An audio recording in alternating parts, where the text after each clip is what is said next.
Hi ಎಲ್ರಿಗೂ ನಮಸ್ಕಾರ. ನನ್ನ ಹೆಸರು ಸುನೀಲ್ ಕುಮಾರ್ ಅಂತ. ಈ ವಿಡಿಯೋ ಮಾಡೋ ಉದ್ದೇಶ ಏನಪ್ಪ ಅಂತಂತಂದರೆ, ಆಲ್ರೆಡಿ ಸೋಷಿಯಲ್ ಮೀಡ್ಯಾದಾಗ ಸ್ವಲ್ಪ ಮಟ್ಟಿಗೆ ವೈರಲ್ ಆಗಿದೆ. ಏನಂತಂದರೆ, ಈ ಕಬ್ಜಾ ಮತ್ತು ಅವರ ಹೆಸರೆಲ್ಲ ಅಷ್ಟು ನೀಟಾಗಿ ನನಗೆ ಗೊತ್ತಿಲ್ಲ. ಸೋಷಿಯಲ್ ಮೀಡ್ಯಾದಲ್ಲಿ ಜಾಗೃತಿ ಆಗಿರೋದು ಮತ್ತು ನನ್ನ ಕಿವಿನಲ್ಲಿ ಏನು ಕೇಳ್ಪಟ್ಟಿದ್ದೀನಿ ಆ ಹೆಸರುಗಳಷ್ಟೇ ನನಗೆ ಗೊತ್ತಿರೋದು. ಈ ಸಕ್ಕರೆ ನೋಡು ಕೆಂಪ ಮತ್ತು ಮಂಡ್ಯ ರವಿ, ಇನ್ನು ರವಿ ಜಮುನಾ, ಇವ್ರದ್ದು ಪೇಜಲ್ಲೆಲ್ಲ ಏನು ದೊಡ್ಡ ಸಾಚಗಳು ಅಂತಂತ ಅಂದ್ಕೊಂಡು ಮತ್ತೆ ಏನೇನೋ ಓಡಾಡ್ತಾಯಿದೆ. ಮತ್ತು ಹೊಡೆದಿರೋ ಅಂಥದ್ದು ಮಾಡಿನಲ್ಲಿ ಆಗಿರೋ ಇನ್ಸಿಡೆಂಟ್ ಬಗ್ಗೆ ಏನು ವೈರಲ್ ಆಗ್ತಾಯಿದೆ. ಯಾರಿಗೂ ಏನೂ ವಿಚಾರ ಅಷ್ಟು ಕ್ಲಿಯರಾಗಿ ಯಾರಿಗೂ ಗೊತ್ತಿಲ್ಲ. ಹೊಡೆದಿದ್ದಾರೆ ಅಂತ ಗೊತ್ತು, ಗಲಾಟೆ ಮಾಡಿದ್ದಾರೆ, ಯಾರೋ ದೊಂಬಿ ಮಾಡಿದ್ದಾರೆ ಅಂತ ಗೊತ್ತು, ಇಷ್ಟು ಮಾತ್ರ. ಏನೋ ಗಲಾಟೆ ಆಗಿದೆ ಅಂತ ಗೊತ್ತು. ಅದು ಬಿಟ್ಟರೆ ಕಿಡ್ನ್ಯಾಪ್ ಕೇಸ್ ಆಗಿದೆ ಅಂತ ಗೊತ್ತು, ಏನೋ ಹಿಂಗೇನೋ ಇಶ್ಯೂಸ್ ಆಗಿದೆಯಂತೆ ಅಂತ ಗೊತ್ತು. ಸೊ ಅವ್ರ ಪೇಜ್ನಲ್ಲಿ ಕ್ಲಾರಿಫೈ ಕೊಡ್ತಾ ಇದ್ದಿದ್ದೇನು ಅಂತಂತಂದರೆ, ನಮಗೂ ಅದಕ್ಕೂ ಏನೂ ಸಂಬಂಧ ಇಲ್ಲ, ಅಥವಾ ನಾವು ಏನಕ್ಕೂ ಹೋಗಿದ್ವಿ, ಅಥವಾ ದೇವಸ್ಥಾನಕ್ಕೆ ಹೋಗಿದ್ವಿ, ಅಲ್ಲಿಂದ ನಮಗೆ ಗೊತ್ತಿರೋರು ಯಾರನ್ನೋ ಸ್ಟೇಷನ್ಗೆ ಮೀಟ್ ಮಾಡೋಕ್ಕೆ ಹೋಗಿದ್ವಿ, ನನಗೂ ಅದಕ್ಕೂ ಸಂಬಂಧ ಇಲ್ಲ, ನಾನೇನು ತಪ್ಪು ಮಾಡಿಲ್ಲ ಅಂತ ಅಂದ್ಕೊಂಡು ತುಂಬ ದೊಡ್ಡ ಸಾಚಗಳ ಥರ ಅವರವ್ರ ಪೋಸ್ಟಲ್ಲಿ ಮಾಡ್ಕೋತಿದ್ದಾರೆ. ಅವ್ರು ದೊಡ್ಡ ಸಾಚನ ಅಥವಾ ಒಳ್ಳೆಯವರ ಕೆಟ್ಟವರ ಯಾರಿಗೂ ಏನೂ ಗೊತ್ತಿಲ್ಲ. ಸೊ ವಿಚಾರ ಏನಾಗಿದೆ, ಏನಕ್ಕೆ ಅವರು ಇಂಟರ್ಫಿಯರ್ ಆದರು, ಇವರು ಏನಕ್ಕೆ ಜನಗಳನ್ನೆಲ್ಲ ಸೇರ್ಕೊಂಡು ಅವ್ರಿಗೆ ಹೊಡೆದ್ರು. ಸೊ ನಾನು ಇನ್ ಡೀಟೇಲಾಗೆ ಹೇಳೋ ಪ್ರಯತ್ನ ಮಾಡ್ತೀನಿ. ಏನಕ್ಕಪ್ಪ ಅಂತಂತಂದರೆ, ಜಸ್ಟ್ ವಿಚಾರನ ಯಾರು ತಿಳ್ಕೊಬೇಡಿ. ಈಗಿನ ಸಮಾಜನ ಈಸಿಯಾಗಂತೂ ಖಂಡಿತವಾಗ್ಲೂ ಯಾರೂ ತೊಗೋಬೇಡಿ. ಅದಕ್ಕೋಸ್ಕರ ಹೇಳಿರೋದು. ವಿಚಾರ ಆಗಿರೋದೇನು ಅಂತಂತಂದರೆ ಸ್ವಲ್ಪ ಲೆಂತಿ ಅಂತ ಅನಿಸುತ್ತೆ. ಸೊ ಇನ್ ಡೀಟೇಲಾಗೆ ಹೇಳೋ ಪ್ರಯತ್ನ ಮಾಡ್ತೀನಿ, ನನಗೆ ಗೊತ್ತಿರೋ ಮಟ್ಟಿಗೆ ಕೇಳಿಸ್ಕೊಳ್ಳಿ.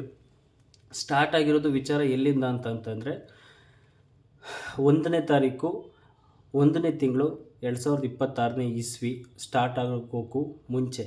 ಏನಕ್ಕೆ ಅಂತಂದರೆ, ಹೊಸ ವರ್ಷದ ಸಂಭ್ರಮ. ಇದೇ ಬೆಂಗಳೂರು ದಕ್ಷಿಣ ಜಿಲ್ಲೆ ಮಾಗಡಿ ತಾಲೂಕಿನ ತಟ್ವಾಳ ದಾಖಲೆ ಕಾಡುಗೊಲ್ಲರಹಟ್ಟಿ ಅನ್ನೋ ವಿಲೇಜ್ನಲ್ಲಿ ಇದು ಸ್ಟೋರಿ ಸ್ಟಾರ್ಟ್ ಆಗೋದು. ಏನಾಗುತ್ತೆ ಅಂತಂತಂದರೆ, ಒಂದು ಹೆಣ್ಮಗಳು, ಇನ್ನೂ 17 ವರ್ಷ, ಯಾರು ಏನು ಎತ್ತ ಅಂತ ಹೆಸರು ಹೇಳೋದು ಬೇಡ, ಹೆಣ್ಮಕ್ಳು ವಿಚಾರ, ಓಕೆನಾ. ಈ ಊರಿನಲ್ಲಿ ಏನಾಗಿರುತ್ತೆ ಅಂತಂತಂದರೆ, 12 ಗಂಟೆಗೆ ಅವ್ರದ್ದೇ ಫ್ಯಾಮಿಲಿ ಆದಂಥ ಅಕ್ಕ, ಅಮ್ಮ, ಅಣ್ಣ, ಭಾವ, ಮಾವ ಎಲ್ಲರೂ ಸೇರಿಕೊಂಡು ಅವ್ರ ಮನೆಯಲ್ಲಿ ನ್ಯೂ ಇಯರ್ ಸೆಲೆಬ್ರೇಷನ್ಗೆ ಕೇಕ್ ಕಟ್ ಮಾಡೋಣ ಅಂತ ಅಂದ್ಕೊಂಡಿರ್ತಾರೆ. ಸೊ ಇವರೆಲ್ಲ ಇವ್ರ ಮನೆ ಬಿಟ್ಟು ಅವ್ರ ಮನೆ ಸೇರೋಣ ಅಂತ ಅಂದ್ಕೊಂಡು ಪ್ಲ್ಯಾನ್ ಮಾಡ್ಕೊಂಡಿರ್ತಾರೆ, ಓಕೆನಾ. ಜಸ್ಟ್ 12 ಗಂಟೆ ಆಗಿರುತ್ತೆ, ನ್ಯೂ ಇಯರ್ ಸೆಲೆಬ್ರೇಷನ್ ಸ್ಟಾರ್ಟ್ ಆಗಿರುತ್ತೆ. ಅವ್ರ ಮನೆಯಲ್ಲಿ ಏನು ಮಾಡ್ಕೊಂಡಿರ್ತಾರೆ, ಅದು ಕೇಕ್ ಕಟ್ಟಿಂಗ್ ಆಗಿರ್ಬೋದು, ಮತ್ತೊಂದು ಇನ್ನೊಂದು ಅವ್ರ ಮನೆಯಲ್ಲಿ ಏನು ಮಾಡ್ಕೊಂಡಿರ್ತಾರೋ ಅವರು. ಇವ್ರ ಮನೆಗೂ ಅವ್ರ ಮನೆಗೂ ಸುಮಾರು ಒಂದು 50 ಮೀಟ್ರ್ ಡಿಸ್ಟೆನ್ಸು ಅಷ್ಟೇ. ಇವ್ರ ಮನೆಯಿಂದ ಅವ್ರ ಮನೆಗೆ 50 ಮೀಟ್ರ್ ಡಿಸ್ಟೆನ್ಸು. ಏನಾಗಿರುತ್ತೆ, ಈ ಹುಡುಗಿ ಹೋಗಿ ಅವ್ರ ಮನೇಲಿ ಹೋಗಿ ಫಂಕ್ಷನ್ ಅಟೆಂಡ್ ಮಾಡಿ, ಕೇಕ್ ಕಟ್ಟಿಂಗ್ ಮುಗಿಸಿ, ಸೆಲೆಬ್ರೇಷನ್ ಮುಗಿಸಿ ಹೊರಡೋವಂಥ ಟೈಮ್. ಇದು ಒಂದು ಫೇಸು. ಈ ಮನೆಯಿಂದ ಅವ್ರ ಮನೆಗೆ, ಸೊ ಸೆಲೆಬ್ರೇಷನ್ ಆಗ್ತಾಯಿದ್ದು ಅವ್ರ ಮಾವವ್ರ ಮನೆಯಲ್ಲಿ, ಸೆಲೆಬ್ರೇಷನ್ ಮುಗಿಸ್ಕೊಂಡು ಅವ್ರ ಮನೆಗೆ ಹೋಗ್ತಾ ಇರುತ್ತೆ. ಅದೇ ಸಮಯಕ್ಕೆ ನ್ಯೂ ಇಯರ್ ಸೆಲೆಬ್ರೇಷನ್ಗೆ ಮಾಗಡಿಯ ಪ್ರತಿಷ್ಠಿತ ವ್ಯಕ್ತಿ ಶ್ರೀ ಮೊಬೈಲ್ಸ್ ಓನರ್ ವೆಂಕಟೇಶ್ ಅನ್ನೋರು ನಮ್ಮ ತಟ್ವಾಳ ಗೊಲ್ಲರಹಟ್ಟಿ ಊರಿನ ಸಮೀಪದಲ್ಲೇ ಜಾಗ ತಗೊಂಡು ಒಂದು ಗೆಸ್ಟ್ ಹೌಸ್ ಸೆಟಪ್ ಮಾಡಿ, ಗೆಟ್ ಟುಗೆದರ್ ಆಗೋ ಥರ, ಫ್ಯಾಮಿಲಿ ಫ್ರೆಂಡ್ಸ್ಗಳೆಲ್ಲ ಸೇರೋ ಥರ ಒಂದು ಸೆಟಪ್ನ ಮಾಡ್ಕೊಂಡಿರ್ತಾರೆ. ಅವರು ಕೂಡ ಅದೇ ಅಂದರೆ ಊರಿನ ಜಸ್ಟ್ ಒಂದು ಊರಿಂದ ಸೇಮ್ ಆ್ಯಸ್ ಇಟ್ ಈಸ್, ಊರಿಂದ ಒಂದು 50 ಮೀಟ್ರ್ ದೂರ, ಊರಿನ ಪಕ್ಕದಲ್ಲೇ ಜಾಗ ತಗೊಂಡು ಅದೇನೇ ಅವರೇನೋ ಸೆಲೆಬ್ರೇಷನ್ ಸ್ಟಾರ್ಟ್ ಮಾಡಿಕೊಂಡು ನ್ಯೂ ಇಯರ್ ಸೆಲೆಬ್ರೇಷನ್ಗೆ ಅಂತ ಸುಮಾರು ಮಿನಿಮಮ್ ಅಂತಂದ್ರೂ ಒಂದು 100 ಜನ, 50ರಿಂದ 100 ಜನ ಅಷ್ಟು ಜನಗಳು ಅಲ್ಲಿ ಸೇರಿಕೊಂಡಿರ್ತಾರೆ. ಸೊ ಅದೇ ಸಮಯಕ್ಕೆ ಈ ಹುಡುಗಿ ಸೆಲೆಬ್ರೇಷನ್ ಮುಗಿಸಿ ಅವ್ರ ಮನೆ ಕಡೆ ಹೋಗೋವಂಥ ಸಂದರ್ಭದಲ್ಲಿ ಇವ್ರು ಅರ್ಧ ಮನೆಯವರು ಆಲ್ರೆಡಿ ಬಂದು ಮನೇಲಿರ್ತಾರೆ. ಇವ್ರ ಮನೆಯವರೇ, ಹುಡುಗಿ ಮನೆಯವರೇ. ಇನ್ನರ್ಧ ಮನೆಯವರು ಅವ್ರ ಮಾವನ ಮನೆಯಲ್ಲೇ ಇರ್ತಾರೆ. ಇನ್ನೂ ಅವ್ರು ಇನ್ನೂ ಬಂದಿರಲ್ಲ ಮನೆಗೆ. ಓಕೆನಾ. ಆ ಟೈಮಲ್ಲಿ ಇದು ಒಂದೇ ಹುಡುಗಿ ಬಂದು ನಡ್ಕೊಂಡು ಬರ್ತಾ ಇರುತ್ತೆ ಯಾರಿಗೆ, ಊರಿಗೆ, ಇವ್ರ ಮನೆಗೆ ಊರಲ್ಲೇ ನಡ್ಕೊಂಡು ಬರ್ತಾ ಇರುತ್ತೆ. ರೋಡು ಎರಡು ಊರುಗಳನ್ನ ಕನೆಕ್ಟ್ ಮಾಡುವಂಥ ರೋಡಲ್ಲಿ ರೋಡ್ ಪಕ್ಕನೇ ಮನೆ ಇರೋದು, ನಡ್ಕೊಂಡು ಬರ್ತಾ ಇರುತ್ತೆ. ಇವ್ರೇನು ಮಾಡ್ತಾರೆ, ಜಮುನಾ ರವಿ ಮತ್ತು ಅವನ ಜೊತೆ ಇನ್ನೊಬ್ಬ ಜಮುನಾ ರವಿ ಅಂತ ಸೋಷಿಯಲ್ ಮೀಡ್ಯಾದಲ್ಲಿ ಮತ್ತು ಯೂಟ್ಯೂಬರಲ್ಲಿ ಫೇಮಸ್ ಆಗಿರೋಂಥ ವ್ಯಕ್ತಿ ಅವನೇ. ನನಗೆ ಆ ವ್ಯಕ್ತಿ ಅವನು ಕಾರಲ್ಲಿ ಬರ್ತಾರೆ, ಈ ಹುಡುಗಿನ ನಿಲ್ಲಿಸ್ತಾರೆ. ಸೊ ಏನೇನೋ ಮಾತಾಡ್ಸೋಕ್ಕೆ ಹೋಗಿ ಅಡ್ರೆಸ್ ಏನು ಅಂತ ತಿಳ್ಕೊತಾರೆ. ಅಡ್ರೆಸ್ ಎಲ್ಲಿ ಬರುತ್ತೆ ಏನು ಎತ್ತ ಅಂತ. ಈ ಹುಡುಗಿ ಏನಕ್ಕೋ ಇವಳಿಗೆ ಸರಿ ಹೋಗೋದಿಲ್ಲ, ಏನು ಹೇಳಿದೆ ಮುಂದಕ್ಕೆ ಪಾಸ್ ಆಗುತ್ತೆ. ಆ ಸಮಯದಲ್ಲಿ ಇವರಿಬ್ಬರು ಏನು ಮಾಡ್ತಾರೆ ಅಂತಂತಂದರೆ ಡೋರ್ ತೆಗೆದು ಒಂದು ಸ್ವಲ್ಪ ಮುಂದೆ ಪಾಸ್ ಆಗ್ತಿರೋ ಹುಡುಗಿನ ಡೋರ್ ತೆಗೆದು ಕೈ ಹಿಡ್ಕೊಂಡು ಎಳ್ಕೊಂಡು ಬಾಯಿ ಮುಚ್ಕೊಂಡು, ಯಾರೂ ನೋಡಿರೋದಿಲ್ಲ ಇದನ್ನು, ಫಸ್ಟ್ ಆಫ್ ಆಲು ಬಾಯಿ ಮುಚ್ಕೊಂಡು ಎಳ್ಕೊಂಡು ಕಾರಲ್ಲಿ ಹಾಕ್ಕೊಂಡು ಕಿಡ್ನ್ಯಾಪ್ ಮಾಡ್ಕೊಂಡು ಹೋಗ್ತಾರೆ. ಕಿಡ್ನ್ಯಾಪ್ ಮಾಡ್ಕೊಂಡು ಹೋಗಿದ್ದ ಆದಮೇಲೆ ನೆಕ್ಸ್ಟು ಈ ಹುಡುಗಿನ ಇಲ್ಲೇ ಮಾಗಡಿ ಸಮೀಪ, ಸಾತ್ನೂರು ಸಮೀಪ ಇರುವ ಮಾಗಡಿಯಿಂದ ಹುಲಿಯೂರು ರೋಡಲ್ಲಿ, ಮಾಗಡಿ ಟು ಹುಲಿಯೂರು ರೋಡಲ್ಲಿ ಬೈರ್ನಹಳ್ಳಿ ಅಂತ ಬರುತ್ತೆ. ಬೈರ್ನಹಳ್ಳಿ ಹತ್ರ ಹೋಗ್ತಾರೆ. ಬೈರ್ನಹಳ್ಳಿ ಹತ್ರ ಹೋಗೋಕ್ಕೂ ಮುಂಚೆ ಈ ಹುಡುಗಿಗೆ ತುಂಬ ನಿಜವಾಗ್ಲೂ ಸತ್ಯ ಘಟನೆ ಇದೇ ನಡೆದಿರೋದು.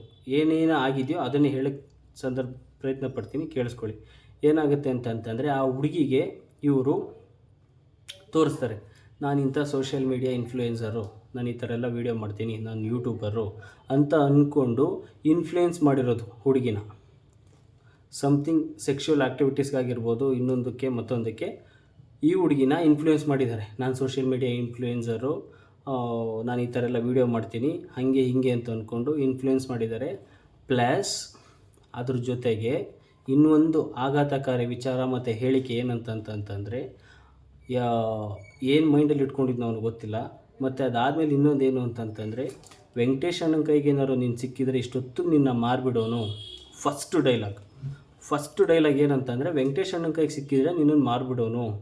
ಸೊ ಅದಕ್ಕಿಂತ ಮುಂಚೆನೇ ನೀನು ಏನು ಹೇಳ್ತಾ ಇದ್ದೀನಿ, ಒಂದೇ ಒಂದು ಸಲ ನಾನು ಆಸೆ ತೀರಿಸ್ಕೊಂಡು ನಾನು ಇದು ಮಾಡಿಬಿಡ್ತೀನಿ, ನೀನು ಕೋಪ್ರೇಟ್ ಮಾಡು ಅನ್ನೋ ಥರ ಮಾತಾಡಿರೋವಂಥ ವ್ಯಕ್ತಿ. ಅದಾದಮೇಲೆ ಅವನು ಬೈರ್ನಳ್ಳಿಗೆ ಕರ್ಕೊಂಡು ಹೋಗ್ಬಿಟ್ಟು ಕಾರ್ನ ಲಾಕ್ ಮಾಡಿ, ಈ ಹುಡುಗಿ ನಾಯ್ಸ್ ಆಚೆಗಡೆ ಅವ್ರಿಗೆ ಯಾರಿಗೂ ಕೇಳಿಸ್ಬಾರ್ದು ಅಂತ ಅವನದೇ ಆದ ಮೊಬೈಲ್ನಲ್ಲಿ, ಎಲ್ಲ ಕುಡ್ದೇ ಮಾಡಿರೋದು, ಅವನದೇ ಆದ ಮೊಬೈಲ್ನಲ್ಲಿ ಕಾರಲ್ಲಿ ಸಾಂಗ್ ಹಾಕ್ಬಿಟ್ಟು ಜೋರಾಗಿ ಸೌಂಡ್ ಕೊಟ್ಬಿಟ್ಟು ಇವರಿಬ್ಬರು ಸ್ವಲ್ಪ ಸಮೀಪದಲ್ಲೇ ಕೂತ್ಕೊಂಡು ಕುಡಿತಾ ಇದ್ದಾರೆ.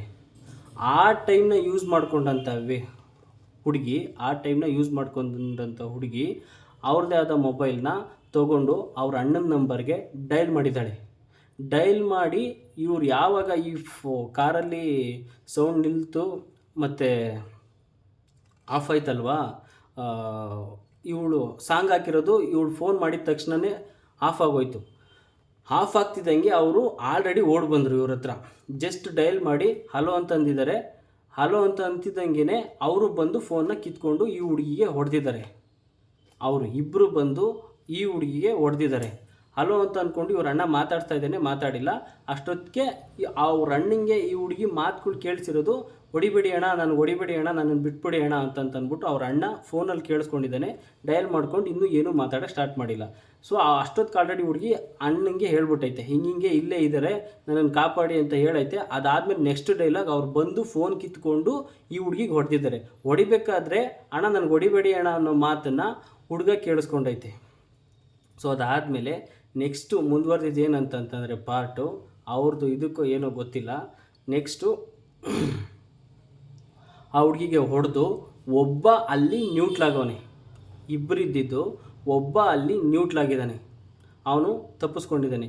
ಒಬ್ಬ ಮಾತ್ರ ಈ ಹುಡುಗಿನ ಕುಂಡ್ರಿಸ್ಕೊಂಡು ಕಾರಲ್ಲೇ ಕರ್ಕೊಂಡು ಬರ್ತಾ ಇರ್ಬೇಕಾದ್ರೆ ಜಮಾಲ್ ಸಾಪಾಳ್ಯ ಸಮೀಪ ಬಂದು ಯೂರಿನ್ ಪಾಸ್ ಮಾಡಬೇಕು ಅಂತ ಗಾಡಿ ನಿಲ್ಲಿಸಿದ್ದಾನೆ. ಅವನಿಗೆ ಗೊತ್ತಿಲ್ಲ ನಮ್ಮೂರು ಇಲ್ಲೇ ಪಕ್ಕದಲ್ಲಿರೋದು, ನಾವಿಲ್ಲೇ ಓಡಾಡ್ತೀವಿ ಅಂತ ಗೊತ್ತಿಲ್ಲ. ಅವನು ಬಂದು ಶಿರಾ ಮೂಲದವನು, ಶಿರಾದಿಂದ ಬಂದಿರೋದ್ರಿಂದನೇ ಇವನು ಗೊತ್ತಾಗಿಲ್ಲ ಈ ರೂಟ್ಗಳೆಲ್ಲ ಎಲ್ಲಿ ಹೋಗ್ತಾರೆ ಅಂತ. ಅವನು ನಮ್ಮೂರಿಂದ ಕರ್ಕೊಂಡೋಗಿರೋ ರೂಟು ತಟ್ವಾಳಿಂದ ಜುಟ್ನಹಳ್ಳಿಗೆ ಡೈರೆಕ್ಟ್ ವಿಲೇಜ್ ಕನೆಕ್ಟ್ ಆಗೋ ಒಂದು ರಸ್ತೆ ಇದೆ, ವಿಲೇಜ್ ಲಿಮಿಟೆಡ್ ರೋಡು. ತಟ್ವಾಳಿಂದ ಡೈರೆಕ್ಟ್ ಜುಟ್ನಹಳ್ಳಿ ಕರ್ಕೊಂಡು ಹೋಗೋ ರೋಡಲ್ಲಿ ನಮ್ಮೂರಿಂದ ಕರ್ಕೊಂಡು ಹೋಗಿರೋದು ಬೈರ್ನಹಳ್ಳಿಗೆ. ಸೊ ಅದಾದಮೇಲೆ ತಿರುಗಿಸ್ಕೊಂಡು ಬಂದಿರೋದು ಡೈರೆಕ್ಟ್ ಮಾಗಡಿ ಹೈವೇನಲ್ಲಿ, ಹುರಿಯೂರ್ದುರ್ಗ ಹೈವೇನಲ್ಲಿ ಡೈರೆಕ್ಟ್ ಬಂದ್ಬಿಟ್ಟವನೇ. ಅವನಿಗೆ ಗೊತ್ತಾಗಿಲ್ಲ ಇದೇ ರೋಡಲ್ಲಿ ಬಂದರೆ ಇವರು ಊರ ಹತ್ರ ಹೋಗುತ್ತೆ ಅನ್ನೋ ನಾಲೆಡ್ಜ್ ಅವನಿಗಿಲ್ಲ, ರೂಟ್ ಕನ್ಫ್ಯೂಸ್ ಆಗಿದೆ.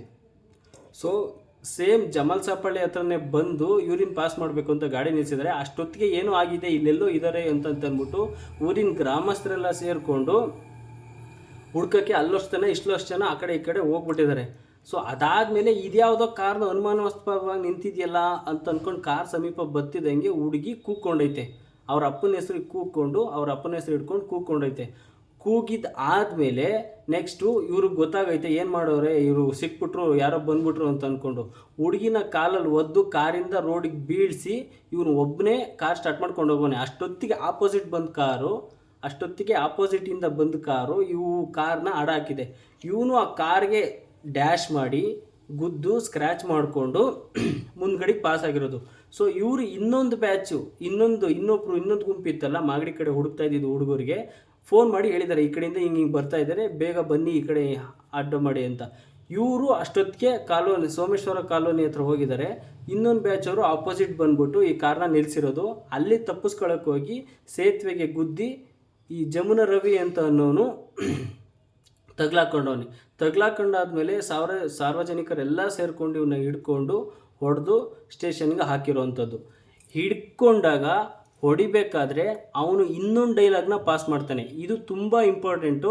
2 ಡೈಲಾಗು ಅವನ ಬಾಯಿಂದನೇ ಬಂದಿರೋ ಅಂಥದ್ದು, ತುಂಬ ಇಂಪಾರ್ಟೆಂಟು. ನಾನಲ್ಲ ಇದನ್ನು ಮಾಡಿರೋದು, ವೆಂಕಟೇಶ್ ಅಣ್ಣ ಮಾಡಿರೋದು. ವೆಂಕಟೇಶ್ ಅಣ್ಣನ ಕರೆಸಿ ನಾನೆಲ್ಲ ಹೇಳ್ಬಿಡ್ತೀನಿ, ವೆಂಕಟೇಶ್ ಅಣ್ಣನೇ ಇದನ್ನು ಮಾಡಿಸಿರೋದು ಅಂತ 2ನೇ ಡೈಲಾಗು. ಮತ್ತು ವೆಂಕಟೇಶ್ ಅಣ್ಣನ ಕರೆಸಿ ಇದೆಲ್ಲ ಗೊತ್ತಾಗ್ಬಿಡ್ತದೆ ಅಂತ ಹೊಡಿಬೇಕಾದ್ರೆ ಹೇಳಿರೋವಂಥ ಡೈಲಾಗು. ಒಂದು ಡೈಲಾಗು ಕಾರಲ್ಲಿ ಹುಡುಗಿ ಕೂತಿದ್ದಾಗ ಹುಡುಗಿ ಜೊತೆ, ನೋಡು ವೆಂಕಟೇಶ್ ಅಣ್ಣನ ಕೈಗೆ ನೀನು ಏನಾದ್ರು ಸಿಕ್ಕಿದ್ರೆ ಇಷ್ಟೊತ್ತು ನೀನು ಮಾರ್ಕೊಂಬಿಟ್ಟಿರೋನು, ನೀನು ಎಲ್ಲೂ ಹೋಗ್ತಾಯಿದ್ದೆ ಏನಾಗ್ತಾಯಿದೆ ಅಂತಲೇ ಗೊತ್ತಿಲ್ಲ. ಸೊ ನಮ್ಮ ಹತ್ರ ಇರೋದ್ರಿಂದ ನೀನು ಇನ್ನೂ ಇಷ್ಟು ಸೇಫಾಗಿದೆಯಾ, ಸೊ ನನ್ನ ಆಸೆನ ನೀನು ಪೂರೈಸು ಅಂತ ಫಸ್ಟ್ ಡೈಲಾಗು. 2ನೇ ಡೈಲಾಗ್ ಬಂದು ಹೊಡಿಬೇಕಾದ್ರೆ ವೆಂಕಟೇಶ್ ಅಣ್ಣನೇ ಇದನ್ನೆಲ್ಲ ಮಾಡಿಸಿರೋದು, ವೆಂಕಟೇಶ್ ಅಣ್ಣ ಬರಲಿ ನಾನೆಲ್ಲನೂ ಒಪ್ಕೊಂಡ್ಬಿಡ್ತೀನಿ, ವೆಂಕಟೇಶ್ ಅಣ್ಣನ ಕರೆಸಿ ನೀವು ಫಸ್ಟು ಅಂತ ಹೊಡಿತಾ ಇರ್ಬೇಕಾದ್ರೆ ಹೇಳಿರೋದು. ಇವೆರಡು ತುಂಬ ಇಂಪಾರ್ಟೆಂಟು. ಇಲ್ಲ ಅಂತಂದರೆ ಇವ್ನು ಯಾವ ಕುಚೇಲ ಅಂತಲೂ ನಮಗೆ ಗೊತ್ತಾಗ್ತಾ ಇರಲಿಲ್ಲ, ಇವನು ಯಾರು ಅಂತಲೂ ನಮಗೆ ಗೊತ್ತಾಗಲಿಲ್ಲ, ಎಲ್ಲಿಂದ ಬರ್ತಾ ಇದ್ದೀರಾ ಅಂತಲೂ ಗೊತ್ತಾಗ್ತಾ ಇರಲಿಲ್ಲ. ಅರ್ಥ ಆಯ್ತಾ? Second one. ಇನ್ನೊಂದು ವಿಚಾರ ಅಬ್ಸರ್ವ್ ಮಾಡಬೇಕು ಅಂತಂತಂದರೆ ಬೈರ್ನಹಳ್ಳಿಯಿಂದ ಇನ್ನೊಬ್ಬ ನ್ಯೂಟ್ಲಾಗವನೇ. ಆ ಇನ್ನೊಬ್ಬ ಯಾರು ಅನ್ನೋ ವಿಚಾರ ಇಲ್ಲಿವರೆಗೂ ಗೊತ್ತಿಲ್ಲ, ಅವನು ಹೇಳ್ತಾ ಇಲ್ಲ. ಸೊ ಅದಾದಮೇಲೆ ಪೊಲೀಸ್ನವ್ರು ಬಂದರು, ಇವನನ್ನು ಅರೆಸ್ಟ್ ಮಾಡಿದ್ರು. ಸೋಮೇಶ್ವರ ಕಾಲೋನಿ ಹತ್ರ ಸ್ಟೇಷನ್ಗೆ ಹಾಕೊಂಡು ತೊಗೊಂಡೋದ್ರು. ಸ್ಟೇಷನಿಗೆ ಹಾಕೊಂಡಾದ್ಮೇಲೆ ಹುಡುಗಿಯವ್ರನ್ನ ಕರೆಸಿ, ಸಂಬಂಧಿಕರು ಮತ್ತು ಪೇರೆಂಟ್ಸ್ನ ಕರೆಸಿ ಕಂಪ್ಲೇಂಟ್ ತೊಗೊಂಡ್ರು. ಕಂಪ್ಲೇಂಟ್ ತೊಗೊಂಡಿದ್ದಾದಮೇಲೆ ಏನೇನಾಯಿತು ವಿಚಾರ ಅಂತ ಎಲ್ಲರಿಗೂ ಗೊತ್ತಾದಮೇಲೆ ಅದು ಯಾರು ವೆಂಕಟೇಶ್ ಕರೆಸಿ ಅಂತಲೂ ಹೇಳೋದಕ್ಕೆ ಸ್ಟಾರ್ಟ್ ಮಾಡಿದ್ರು. ಇಲ್ಲಿವರೆಗೂ ತನಿಖಾ ಹಾದಿ ತುಂಬ ಚೆನ್ನಾಗಿ ನಡೀತಾಯಿತ್ತು, ತುಂಬ ಪ್ರಾಂಪ್ಟಾಗಿ ನಡೀತಾಯಿತ್ತು.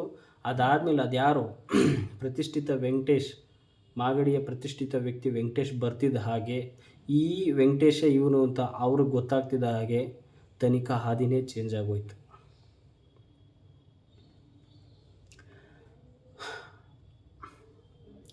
ಏನು ತನಿಖೆ ಇಟ್ಕೊಂಡಿದ್ರು, ಯಾವ ರೂಟಲ್ಲಿ ಆ ಕೇಸ್ನ ಪೊಲೀಸ್ನವ್ರು ತೊಗೊಂಡಿದ್ರು, ಆ ತನಿಖೆಯ ಹಾದಿ ಚೇಂಜ್ ಆಯಿತು. ಪೊಲೀಸ್ನವರು ನಮ್ಮ ಹತ್ರ ರಿಯಾಕ್ಟ್ ಮಾಡ್ತಿದ್ದ ರೀತಿ ಚೇಂಜ್ ಆಯಿತು, ಎಲ್ಲ ಚೇಂಜ್ ಆಗೋಯ್ತು. ಅದಾಗಿದ್ದಾದಮೇಲೆ ಯಾರು ನಮ್ಮ ಹತ್ರ ಮಾತಾಡ್ತಾಯಿದ್ರು, ಎಷ್ಟೊಂದು ಜನ ಮೀಡಿಯಾದವ್ರು ಬಂದರು, ಎಷ್ಟೊಂದು ಜನ ಲೋಕಲ್ ಲೀಡ್ರ್ಗಳು ಬಂದರು, ಲೋಕಲ್ ಮೀಡಿಯಾಸ್ ಬಂತು,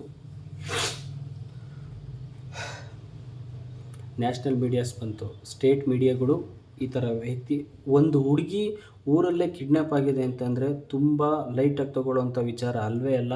ಸ್ಟೇಟ್ ಲೆವೆಲ್ ನ್ಯೂಸ್ ಆಗೋವಂಥ ನ್ಯೂಸ್ ಅದು. ಸ್ಟೇಟ್ ಲೆವೆಲ್ ನ್ಯೂಸ್ ಕೂಡ ಬಂತು, ಲೋಕಲ್ನಲ್ಲಿ ಆಗುವಂಥ ನ್ಯೂಸ್ ಕೂಡ ಬಂದರು. ಯಾರು ಮಾಡಿದ್ದಾರೆ, ಏನು ಎತ್ತ, ಈ ಥರ ಕೇಸ್ ಹಾಕಬೇಕು, ಈ ಸೆಕ್ಷನ್ ಹಾಕಬೇಕು, ಈ ಥರ ಮಾಡಬೇಕು ಅಂತ ಜೊತೆಲಿ ನಿಂತ್ಕೊತಾ ಇದ್ದಿದ್ದು ವ್ಯಕ್ತಿಗಳು ಸ್ವಲ್ಪ ಟೈಮ್ ಕಳೆದ್ಮೇಲೆ ಅವ್ರಿಗೇನೇನು ಸಿಗಬೇಕು ಅದು ಸಿಕ್ಕಿದ್ದಾದಮೇಲೆ ಯಾರೂ ನ್ಯೂಸ್ ಮಾಡಿಲ್ಲ ಸ್ವಾಮಿ. 1-2 ಪೇಜ್ ಬಿಟ್ಟರೆ, ಆ 1-2 ಇಲ್ಲ, ಯಾವುದೋ 1 ಪೇಜು ಅಥವಾ ತಪ್ಪದು 2 ಪೇಜ್ ಇರ್ಬೋದು, ಐ ಆಮ್ ನಾಟ್ ಶೋರ್. ಆದರೆ ಬಟ್ 2 ಪೇಜ್ ಮೇಲೆ ದಾಟಿಲ್ಲ, ಯಾರೂ ನ್ಯೂಸ್ ಮಾಡಿಲ್ಲ. ಲೋಕಲ್ ಮಾಗಡಿ ನ್ಯೂಸ್ನವರು ಯಾರೂ ನ್ಯೂಸ್ ಮಾಡಿಲ್ಲ, ವಿತೌಟ್ ಮಾಡಿರೋ 1 ಅಥವಾ 2 ಪೇಜ್ ಬಿಟ್ಟರೆ. ಆ 1-2 ಪೇಜ್ ಅವ್ರಿಗೆ ನಿಜವಾಗ್ಲೂ ತುಂಬ ಥ್ಯಾಂಕ್ಸ್. ಅಟ್ಲೀಸ್ಟ್ ನೀವಾದ್ರೂ ಏನು ತೋರಿಸ್ಬೇಕೋ ಅದನ್ನು ತೋರಿಸಿದ್ದೀರಾ, ಏನು ಹೇಳಬೇಕೋ ನಿಮ್ಗೇನು ಕಣ್ಣಿಗೆ ಕಾಣಿಸ್ತೋ ಅದನ್ನು ಹೇಳಿದ್ದೀರಾ, ತುಂಬ ಥ್ಯಾಂಕ್ಸ್. ಅದಲ್ಲದೆ ಮುಂದುವರೆದ್ರೆ ಹುಡುಗಿ ಹತ್ರ ಸ್ಟೇಟ್ಮೆಂಟ್ ಎಲ್ಲ ತೊಗೋತಾರೆ. FIR ಹಾಕ್ತೀರಾ, FIR ಮಾಡ್ತೀರಾ ಅಂತ ಕೇಳ್ತಾರೆ. ಒಬ್ಬರು ಪೊಲೀಸವರು ಸಪೋರ್ಟು ಮಾಡಿದರೆ ಆಗ್ತಾಯಿತ್ತು. ಪೊಲೀಸ್ನವರು ಕೇಸ್ ಮಾಡಬೇಕು ಅಂತ ಹೋಗ್ತಾಯಿದ್ದವರೆಲ್ಲ ನೆಕ್ಸ್ಟು ಬೇರೆಯವರೆಲ್ಲ ಏನು ಹೇಳ್ತಾಯಿದ್ದಾರೆ ಅಂತಂತಂದರೆ, ರಾಜಿ ಮಾಡ್ಕೊಬಿಡಿ, ಏನೂ ಆಗಲ್ಲ, ಏನು ಮಾಡಲ್ಲ. ಅದ್ರ ಜೊತೆಗೆ ಇನ್ನೊಂದು ಬಣ್ಣ ಬೇರೆ, ಹೆಣ್ಮಕ್ಳ ಲೈಫು, ಹೆಣ್ಮಕ್ಳದ್ದು ಬಿಟ್ಬಿಡಿ, ರಾಜಿ ಮಾಡ್ಕೊಬಿಡಿ, ಹಂಗೆ ಮಾಡ್ಕೊಬಿಡಿ, ಹಿಂಗೆ ಮಾಡ್ಕೊಬಿಡಿ ಅಂತ. ಅದ್ರ ಜೊತೆಗೆ ಇವರು ಬಂದಿದ್ದಾರಲ್ಲ, ಯಾರು ಲೋಕಲ್ ನ್ಯೂಸ್ ಅವರು ಮತ್ತು ಲೋಕಲ್ ಲೀಡ್ರುಗಳು, ಹಂಗೆ ಮಾಡ್ಬಿಡೋಣ, ಹಿಂಗೆ ಮಾಡ್ಬಿಡೋಣ, ಏನು ಅಂದ್ಕೊಂಬಿಟ್ಟವ್ರೆ, ಏನು ಮಾಡ್ಬಿಟ್ಟವ್ರೆ, ಹಾಗೆ ಹಿಂಗೆ ಅಂತಂದಿದ್ದವರೆಲ್ಲ ರಾಜಿ ಮಾಡ್ಕೊಬಿಡಿ, ಏನಾಯಿತು ಸ್ವಾಮಿ? ಮನೆಗೆ ಹೋದ್ರೆ ಮತ್ತು ವಾಪಸ್ಸೇ ಬರಲಿಲ್ಲ ತಿರ್ಗಾ ಸ್ಟೇಷನಲ್ಲಿ. ನೀವೇ ಯೋಚನೆ ಮಾಡಿ, ಸೋಷಿಯಲ್ ಮೀಡ್ಯಾದಲ್ಲಿ ಯಾವುದೋ ಒಂದು ವೀಡಿಯೋ ಹರಿದಾಡ್ತೈತೆ ಅಂತಂತಂದರೆ ಮಾಡಿಲಿರೋ ನ್ಯೂಸ್ನವರೆಲ್ಲ ಏನು ಮಾಡ್ತಾವ್ರೆ? ಲೋಕಲ್ ನ್ಯೂಸವ್ರಂತೂ ಇದ್ದಾರಲ್ವ, ಮಿನಿಮಮ್ 10-15 ಜನ ಇದ್ದಾರಲ್ವ ಲೋಕಲ್ ನ್ಯೂಸವರು. ಯಾಕೆ ಸುದ್ದಿ ಮಾಡಿಲ್ಲ? ಯಾಕ್ರಿ ಸುದ್ದಿ ಮಾಡಿಲ್ಲ?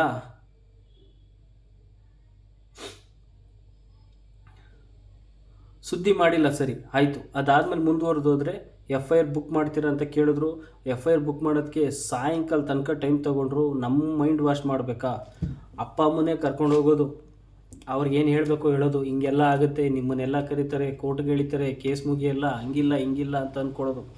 ನೆಕ್ಸ್ಟ್ ಹುಡುಗಿ ಕಳಿಯೋದು, ನಿನ್ನೇನೋ ಕೇಳ್ತಾರೆ ಕಣಮ್ಮ, ನಿನ್ನೇನೋ ಹೇಳ್ತಾರೆ ಕಣಮ್ಮ, ಹಂಗೆ ಕಣಮ್ಮ ಹಿಂಗೆ ಕಣಮ್ಮ ಅಂತ ಹೇಳೋದು. ಆ ಹುಡುಗಿನ ಡಿಮೋಟಿವೇಟ್ ಮಾಡೋದು, ಮಾನಸಿಕವಾಗಿ ಕುಗ್ಸೋವಂಥದ್ದು. ಆಲ್ರೆಡಿ ಆ ಹುಡುಗಿ ಎಷ್ಟು ಹೆದ್ರುಕೊಂಡೋಯ್ತೋ, ಏನು ಬಂದೋಯ್ತೋ. ಅದ್ರ ಜೊತೆಗೆ ಇವ್ರದ್ದು ಬೇರೆ, ಅವ್ರು ಆಲ್ರೆಡಿ ಪೇರೆಂಟ್ಸ್ಗಳು ಡೌನ್ ಆಗಿಬಿಟ್ಟಿದ್ರು ಫುಲ್ಲು, ಏನಾಗುತ್ತೋ ಏನೋ ಇದು ಮಾಡಿಕೊಂಡು ಅಂತ. ಅರೇ ಓಡಾಡ್ತಿದ್ದವ್ರಿಗೇ ಇಲ್ಲ ಕೇಸ್ ಮಾಡಬೇಕು, ಫೈಲ್ ಮಾಡಬೇಕು, ಹುಡುಗಿಗೆ ನ್ಯಾಯ ಕೊಡಿಸ್ಬೇಕು, ಅವ್ರ ಅಪ್ಪ ಅಮ್ಮದಿರು ನ್ಯಾಯ ಕೊಡಿಸ್ಬೇಕು ಅಂತ ಅಂದವ್ರಿಗೇ ಯಾರ್ಯಾರ ಕೈಲೋ ಫೋನ್ ಮಾಡ್ಕೊಂಡು ಸೆಟ್ಲ್ಮೆಂಟಿಗೆ ಟ್ರೈ ಮಾಡಿದ್ದಾರೆ ರೀ. ನಿಜವಾಗ್ಲೂ ಟ್ರೈ ಮಾಡಿದ್ದಾರೆ. ಅಲ್ಲಿ ಯಾರು ಕಂಪ್ಲೇಂಟ್ ಕೊಡೋಕ್ಕೆ ಓಡಾಡ್ತಿದ್ರು, ಇಲ್ಲ ಈ ಥರ ಆಗಬೇಕು, ಈ ಥರ ಆಗೈತೆ, ಈ ಥರ ಬಂದೈತೆ ಅಂತ ಹೇಳ್ತಾಯಿದ್ರು.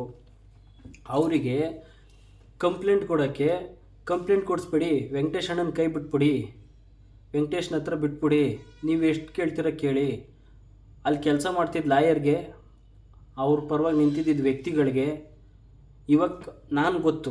ಸೊ ನನಗೆ ಯಾರು ಗೊತ್ತು, ಅವ್ರು ನನ್ನ ಹತ್ರ ಮಾತಾಡೋದು, ಬಿಡಿಸ್ಬಿಡಿ, ಹಂಗೆ ಮಾಡಿಬಿಡಿ, ಏನು ಬೇಡ, ಬಿಟ್ಬಿಡಿ, ಇಲ್ಲಿಗೇನೆ ಕೈ. ಒಬ್ಬ ಲಾಯರ್ಗೆ ಕಂಪ್ಲೇಂಟ್ ಕೊಡಿಸ್ತಾ ಇದ್ದಿದ್ದು ಲಾಯರ್ಗೆ 5 ಲಕ್ಷ ಆಫರ್ ಮಾಡೋರೆ. ಕಂಪ್ಲೇಂಟ್ ಕೊಡಿಸ್ತಾ ಇದ್ದಿದ್ದು ವ್ಯಕ್ತಿಗೆ ನೀವೆಷ್ಟು ತೊಗೋತೀರ ತೊಗೊಳ್ಳಿ, ಒಟ್ಟಿನಲ್ಲಿ ಅವ್ರನ್ನ ಬಿಟ್ಬಿಡಿ. ಏನು ರೀ ಬಿಟ್ಬಿಡೋದು? ಕುರಿಮರಿ ಥರ ಮನೆ ಮುಂತಕ್ಕೆ ಬಂದ್ಬಿಟ್ಟು ಹೆಣ್ಮಕ್ಳನ್ನ ಹೇಳ್ಕೊಂಡು ಹೋಗೋರೆ, ಅದೇನು ಬಿಟ್ಬಿಡ್ತೀರಿ? ಅದು ಹೆಂಗೆ ನೀವು ಕೇಳ್ತಿರಲ್ಲ ಫೋನ್ ಮಾಡಿಬಿಟ್ಟು, ಅಸಹ್ಯ ಅನ್ಸಲ್ವಾ? ಅಸಹ್ಯ ಅನ್ಸಲ್ವೇನ್ರಿ ನಿಮಗೆ? ಎಷ್ಟು ಜನ ಫೋನ್ ಮಾಡಿದ್ದೀರಾ? ಫೋನ್ ಮಾಡಿರೋರು ಒಬ್ಬೊಬ್ರು ಗೊತ್ತು ನಮಗೆ. ಏನಾಗುತ್ತೋ ಆಗಲಿ ರೇ, ಅಲ್ಲಿ ಗೊಲ್ರಟ್ಟಿನ ಮ್ಯಾಟ್ರ್ ಆಗಲ್ಲ ಸ್ವಾಮಿ. ಇನ್ಯಾರೋ ಎತ್ಕೊಂಡು ಹೋಗೋರಲ್ಲ, ಅವ್ರ ಪೇರೆಂಟ್ಸ್ನ ಮಕ್ಕಳನ್ನೇ ಎತ್ಕೊಂಡು ಹೋಗ್ಬೇಕಾ? ಅದು ಮ್ಯಾಟ್ರ್ ಆಗಲ್ಲ ಸ್ವಾಮಿ. ಅವ್ರಿಗೆ ಯಾವ ಊರಾದರೂ ಸರಿ. ವಿಚಾರ ಏನಾಗೈತೆ? ವಿಚಾರ ಇನ್ನೂ ತುಂಬ ಐತೆ. ಅದು ಅರ್ಥ ಆಗಲ್ವ ನಿಮಗೆ? ಅವ್ರೇನು ಆ ಹುಡುಗಿನ ಫಾಲೋ ಮಾಡ್ಕೊಂಬಂದಿದ್ರಾ? ಕಾಲೇಜಲ್ಲಿ ಇಲ್ಲ ಲವ್ ಮಾಡಿದ್ರಾ? ಇಲ್ಲ ಜೊತೆಲಿ ಆಗ್ತಿದ್ರು ಹುಡುಗನ? ಆ ಹುಡುಗಿ ಏನಾರು ಹುಡುಗಿ ಯಾರೋ ಪ್ರಪೋಸ್ ಮಾಡಿ ತಿರ್ಗಾ ಲವ್ ರಿಜೆಕ್ಟ್ ಮಾಡಿದ್ದಕ್ಕೆ ಆ್ಯಸಿಡ್ ಹಾಕೋರೆ ಅಂತ ಇದಕ್ಕೆ ಏನಾರು ಜಿದ್ದಿತ್ತಾ? ಅಲ್ಲಿ ಯಾರು ಇಲ್ಲ ಸ್ವಾಮಿ. ಯಾವುದೇ ಹುಡುಗಿ ಇದ್ರು, ಯಾವುದೇ ಹಿಂಗ್ಸಿದ್ರು ಎತ್ಕೊಂಡು ಹೋಗ್ತಾಯಿದ್ರು ಅವರು, ಅದು ಸತ್ಯ. ನಿಮ್ಮನೆ ಮಕ್ಕಳಿದ್ರು ಎತ್ಕೊಂಡು ಹೋಗ್ತಾಯಿದ್ರು ಅವರು, ಅವ್ರ ಮನೆ ಮಕ್ಕಳಿದ್ರು ಎತ್ಕೊಂಡು ಹೋಗ್ತಾಯಿದ್ರು, ನಮ್ಮನೆ ಮಕ್ಕಳು ಸಿಕ್ಕಿದ್ರು ಅವ್ರನ್ನೂ ಎತ್ಕೊಂಡು ಹೋಗ್ತಾಯಿದ್ರು.